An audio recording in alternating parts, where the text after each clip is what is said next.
Hi, it's Keir Finlay-Bates here, and today I thought I would talk a bit about DAG DLTs.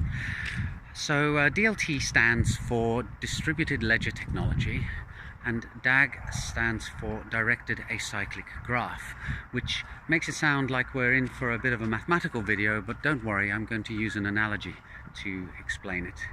So DAGs are seen as being a possible successor or replacement for blockchains, because blockchains have a problem in that if you think of a blockchain as an accounting book or ledger, and the blocks of the blockchain as pages in that ledger, then what happens is transactions are written down on the page, and then when the page is nearly full, the accountant comes along, verifies that there's no double spend or funny business going on, and then signs off on the page, and now it's a part of the accounting book, which works very well. It's functioning nicely for Bitcoin and Ethereum, but it does have one downside, which is that if you submit a transaction, you have to wait for it to be confirmed, and that can take tens of minutes.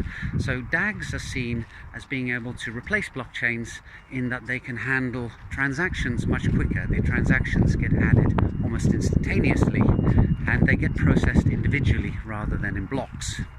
Now, if we look at the acronym DAG, it stands for Directed Acyclic Graph, and when you look at the G, the graph, it's not a graph like the ones that you were used to in high school, you know, with an x-axis and a y-axis and a curve which hopefully is going up and to the right if it's representing your company finances. Instead, it's a mathematical graph, which means it consists of nodes and vertices. Now, you can consider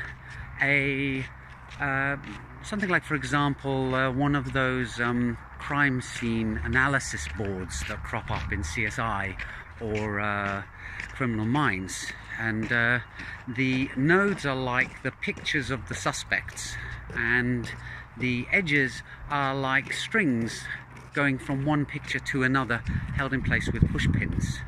So that's a representation of a mathematical graph. Now, if we look at the directed part, that means that the strings have arrowheads on them. So if, for example, we were investigating a crime family, then you might use the arrowheads to indicate that somebody is a parent of somebody else. So you have like the head of the family, and you run a string down to his son, and you have an arrowhead pointing towards the son. So that's the directed part.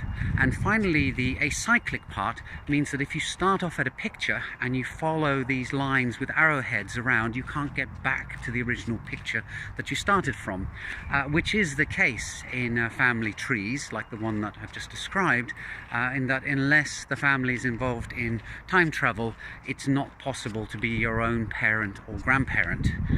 So that is an analogy of what a DAG actually is, and the reason why they're seen as being useful in DLTs is that a transaction can be represented by a node or a picture of a person, and you can add them to the ledger as and when they arrive.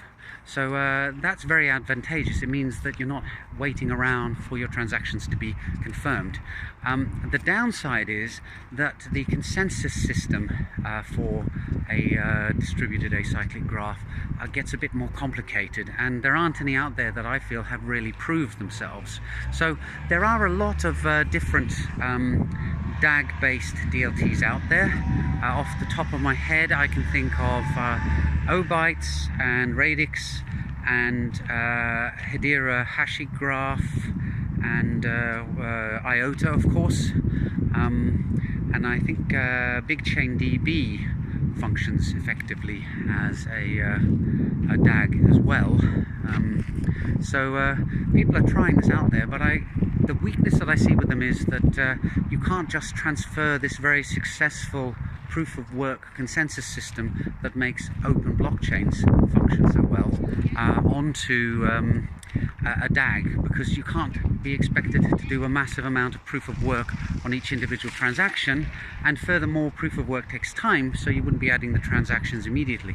So a whole bunch of other different consensus systems have been proposed for these different DAG DLTs, and I think the jury is still out on exactly how reliable and effective they are actually going to be.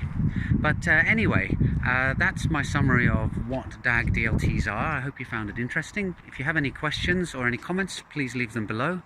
See you in the next video, and bye for now.